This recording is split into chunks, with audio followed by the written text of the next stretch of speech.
Hello! What you have seen in these first scenes with Shidoshi Luis are some examples, techniques from the method that it's called Shoutojime.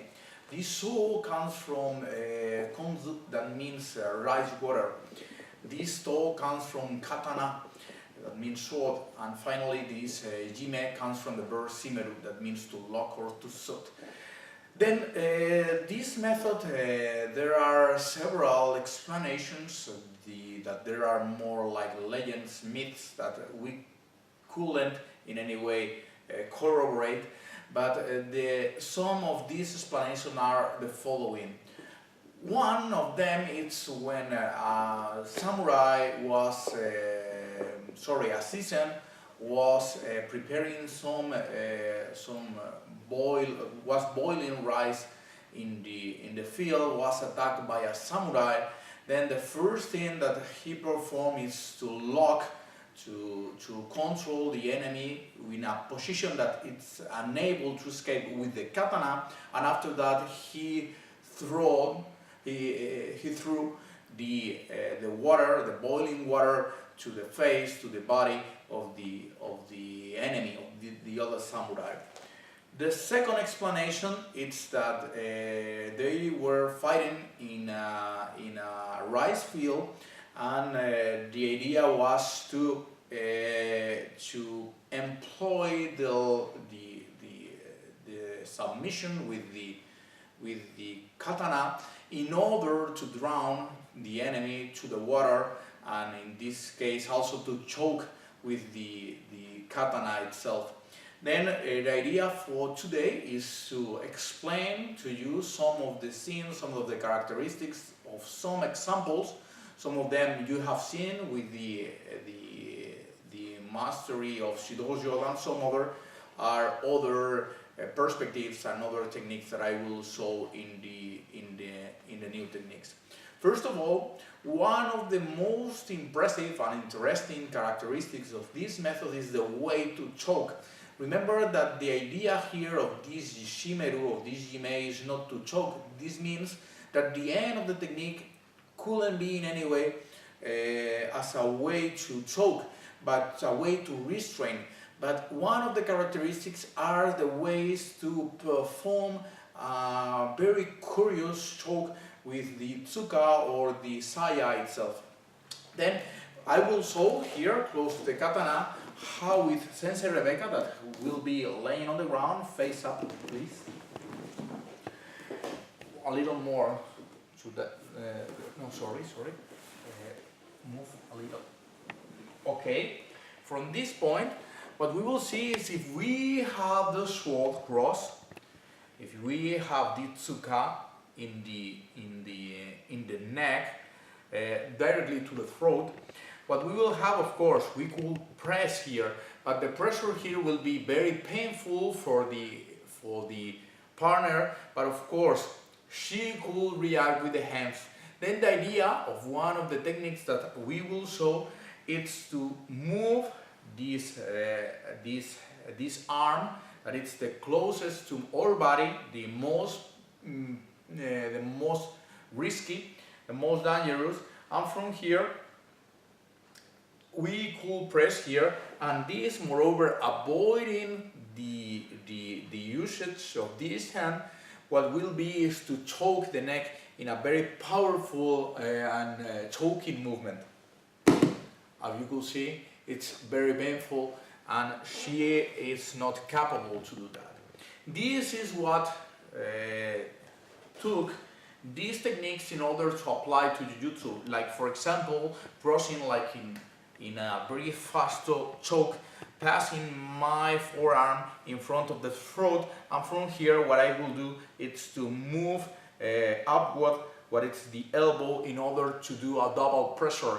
The pressure on the elbow will make a pressure, I will go down with my forearm, and this will choke the neck, this you could see. And of course this could be also employed by using my shoulder here in order to protect. There are a more Jiu-Jitsu point of view that away from this technique, but it's a very a very good starting point. If you could see, we could offer several possibilities from here, like crossing, we could do like that, we could pass, if we have, sorry, please, we could have this and this from here, and we have double hand chokes that are very impressive and very original from our tradition. Then the next things to explain here is how to apply these techniques from the beginning when we are surprised by an attack of the enemy. Then we, for this class, what we will do is to start with some attacks that have the aim to surprise us in order to avoid or drawing the sword in the following way. Please, for example, if I am walking away from any kind of risky situation, I am walking by the streets, and what I have is my sword in the right hand, don't caring if something happens. This means that we are not in a risky situation.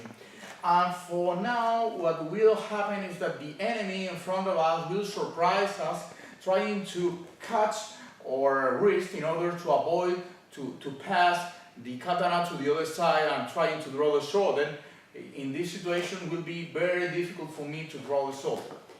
From here, what we will do is I will control, my hands will go to the left lapel, and from here I have the control, and at the same time with my feet I do the pressure on the elbow. From here, what I will do is I will throw the enemy, I will take down the enemy.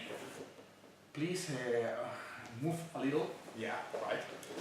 And from here, we could apply the following movement. Passing to this side, we could pass here, and right now we have the same, but having in mind that we have here is the saya, with of course the whole positioning of the katana. Similar to that is when she tries to grab in the same point, I will move, and using the tsuka, I will have this control. From here I could pass to this side of the same side that we have, but also controlling the elbow down. From here I will move here, and right now I could go down, I will throw the enemy. One more time I could pass. Right now, pressing with the tsuba, I will release a little. But from here, what I will do is to pass to the other side. We are in a more side position in order to control here. And from here, if I make a small pressure, I try to push a little the katana downward, it will be also very, very painful. We have this second way to perform. Next one. From here, right now, she could try to grab on Yaguha Mite Kubitori on my left hand. Right now I am holding the katana in the other side, in the left hand. And from here, what I will do is I will grab the hand, and from here I will pass downward in order to enter, and from here, in order to, if you could see, this will break. If I do a powerful movement, this will break the elbow. The key here, one more time, is from here, this hand pass, and from here break, and right now going down to the ground. I will move in order to see the movement to fall. Here we have this control. Of course, we could press here, but something that is very interesting is if we pass to the other side, what we will have is right now the right arm of the opponent. Let's move a little to the closer to the camera. What we have here, it's the first thing is that we have extended this arm, the right arm. And from here, what we need is to cross to the opposite side here. This is very powerful because we have a very uncomfortable position on the right arm. We have the choke, and moreover we have the pressure here that increase the choke pressure, and the shoulder, it's very strong. From here you could see, just a little, you go and you have here, and moreover you could pass to that side, pressing with my feet in front on the elbow. Remember that these techniques are performed with the idea of not only choking with the katana, but also to drown in the water and kill the enemy by drowning, by choking. And it's very powerful and interesting techniques. Of course, the capabilities and examples on these techniques are several, are many. You need to be taught to learn with the appropriate teacher, the appropriate master. Then this is a study very well kept by the seasoned tradition and mainly on our Kaze schools. Then don't remember to always look for these kind of professionals. Thank you very much for watching this video, and keep watching our channel. See you next time. Thank you.